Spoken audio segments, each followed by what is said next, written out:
Assalamualaikum warahmatullahi wabarakatuh. Perkenalkan nama saya Sabrina Zatil Jauza, NIM 1012010069 dari kelas PKN MG 3B. Oke, baik. Jadi pada kesempatan kali ini saya akan menjawab soal UAS PKN dari soal yang sudah diberikan. Langsung saja, saya akan membacakan soal yang pertama, yaitu pelaksanaan demokrasi di Indonesia dari waktu ke waktu mengalami dinamika. Berikan pendapat saudara bagaimana pelaksanaan demokrasi saat ini. Berikan evaluasi apa kekurangan dan apa kelebihan pelaksanaan demokrasi saat ini. Untuk soal nomor 1, jawaban saya adalah demokrasi di Indonesia saat ini masih tetap menganut demokrasi Pancasila. Demokrasi ini pelaksanaannya di Indonesia dengan menganut setiap nilai yang ada dalam Pancasila seperti religius, gotong royong, keadilan rakyat, kemanusiaan, dan persatuan yang diharapkan akan menjadikan Indonesia sebagai negara yang maju.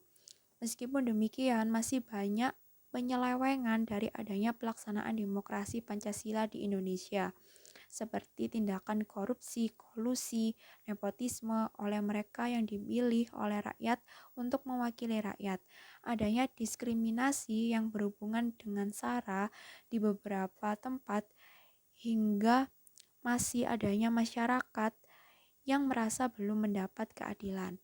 Untuk kelebihannya, yaitu yang pertama, pemegang kekuasaan dipilih berdasarkan keinginan rakyat. Yang kedua, mencegah terjadinya monopoli kekuasaan.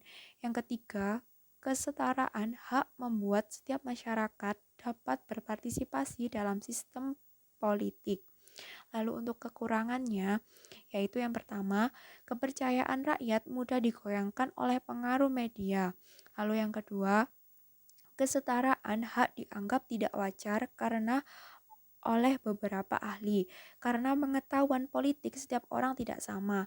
Lalu yang ketiga, fokus pemerintah yang sedang menjabat akan berkurang saat menjelang pemilihan umum berikutnya. Lalu untuk soal yang nomor 2, yaitu letak geografis Indonesia pada posisi silang dunia, jumlah penduduk yang besar, masyarakat yang berbineka akan membawa dampak bagi bangsa Indonesia. Jelaskan dampak tersebut jika dikaitkan dengan geostrategi. Jadi jawaban saya pada soal nomor 2, yaitu dampak tersebut jika dikaitkan dengan geostrategi, maka memiliki dampak baik dan dampak buruk. Misalnya, kalau dampak baik Indonesia itu dilewati jalur perdagangan, sedangkan kalau dampak buruknya banyak budaya-budaya yang muncul yang sangat bertolak belakang dengan budaya kita. Lalu untuk soal yang nomor 3, yaitu dalam masa pandemi seperti sekarang ini diperlukan kerjasama seluruh elemen bangsa dalam menghadapinya. Jika dikaitkan dengan konsep ketahanan nasional, berikan contoh upaya yang harus dilakukan pemerintah bersama masyarakat dalam mencegah penyebaran COVID-19. Jadi jawaban saya pada soal nomor 3 yaitu yang pertama, mempercepat pembentukan kekebalan kelompok atau herd immunity. Strategi penanganan ini dilakukan untuk membentuk pertahanan kesehatan masyarakat jangka panjang yang dilakukan secara bertahap. Lalu yang kedua yaitu mengawasi laju penyebaran virus corona dengan mengamati varian virus corona baru yang muncul dan melakukan pengembangan serta pembaruan teknologi. Lalu meningkatkan 3T yaitu testing, tracking, dan treatment. Pemerintah terus meningkatkan kapasitas dan infrastruktur kesehatan secara merata di seluruh pelosok daerah melalui upaya 3T, testing, tracking, dan treatment, demi pelandaian kasus terus-menerus yang merata. Ini juga dapat menjadi modal kuat ketahanan sistem kesehatan nasional berkelanjutan.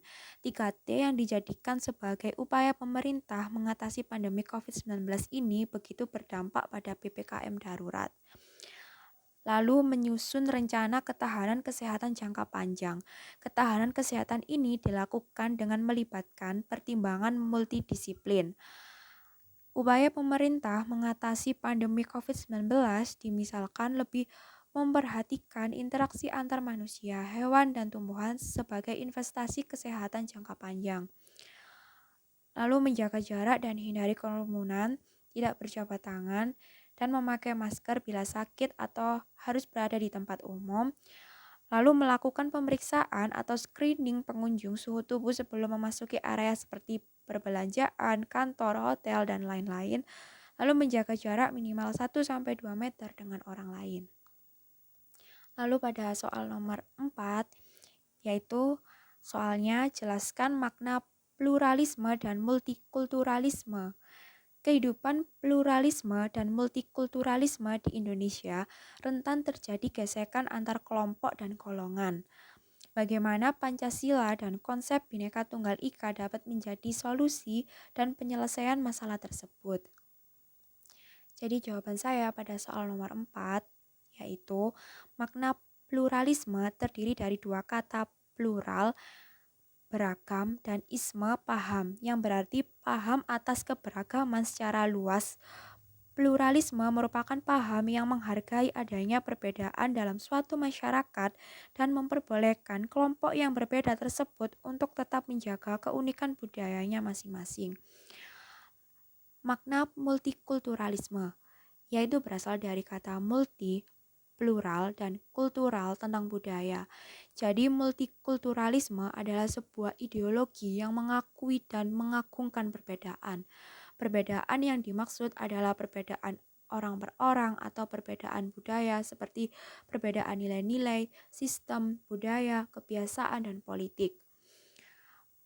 Lalu Pancasila dan konsep Bhinneka Tunggal Ika dapat menjadi solusi dan penyelesaian masalah kehidupan pluralisme dan multikulturalisme di Indonesia yang rentan terjadi gesekan antar kelompok dan golongan karena Pancasila memiliki nilai-nilai yang mengajarkan untuk saling menghargai, menjalin persaudaraan yang erat.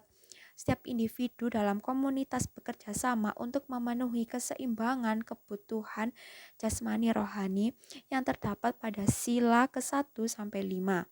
Lalu Bhinneka Tunggal Ika itu biarpun berbeda-beda tetap satu juga yang menjadi identitas bangsa dan memiliki nilai-nilai bahwa walaupun memiliki perbedaan budaya, kebiasaan, sistem, politik tetapi tetap satu. Lalu untuk soal yang nomor 5 yaitu mengapa korupsi disebut sebagai extraordinary crime atau kejahatan luar biasa? Jelaskan dampak perilaku korupsi dalam kehidupan masyarakat dan jelaskan peranan mahasiswa dalam mendukung gerakan anti korupsi beserta contohnya. Jadi jawaban saya pada soal nomor 5 yaitu korupsi disebut sebagai kejahatan luar biasa karena korupsi bukan hanya kejahatan yang merugikan uang negara, tetapi dapat berdampak pada seluruh program pembangunan, kualitas pendidikan menjadi rendah, kualitas bangunan menjadi rendah, mutu pendidikan jatuh, serta kemiskinan tidak tertangani. Dampak perilaku korupsi dalam kehidupan masyarakat yaitu merusak kedisiplinan, lalu dapat menghambat profesionalisme. Biaya ekonomi yang tinggi dapat merusak tatanan hukum, kekacauan politik, dapat menimbulkan kebencian sosial, mendapat murka Allah Subhanahu wa taala, dapat meningkatnya kemiskinan serta meningkatnya ketimpangan pendapatan, bahkan korupsi juga dapat menurunkan tingkat kebahagiaan masyarakat.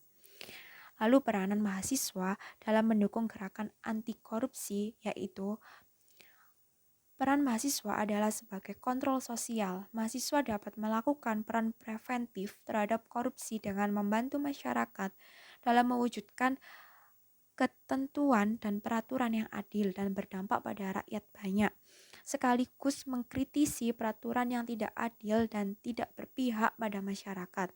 Mahasiswa juga dapat melakukan peran edukatif dengan memberikan bimbingan dan penyuluhan kepada masyarakat, baik pada saat melakukan kuliah kerja lapangan mengenai masalah korupsi dan mendorong masyarakat berani melaporkan adanya korupsi yang ditemuinya pada pihak yang berwenang.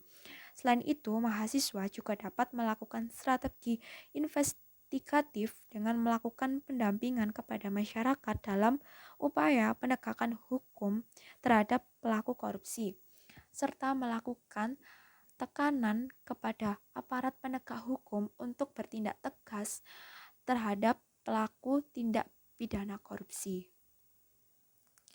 Sekian jawaban dari saya. Kurang lebihnya saya mohon maaf apabila ada salah kata. Terima kasih. Wassalamualaikum warahmatullahi wabarakatuh.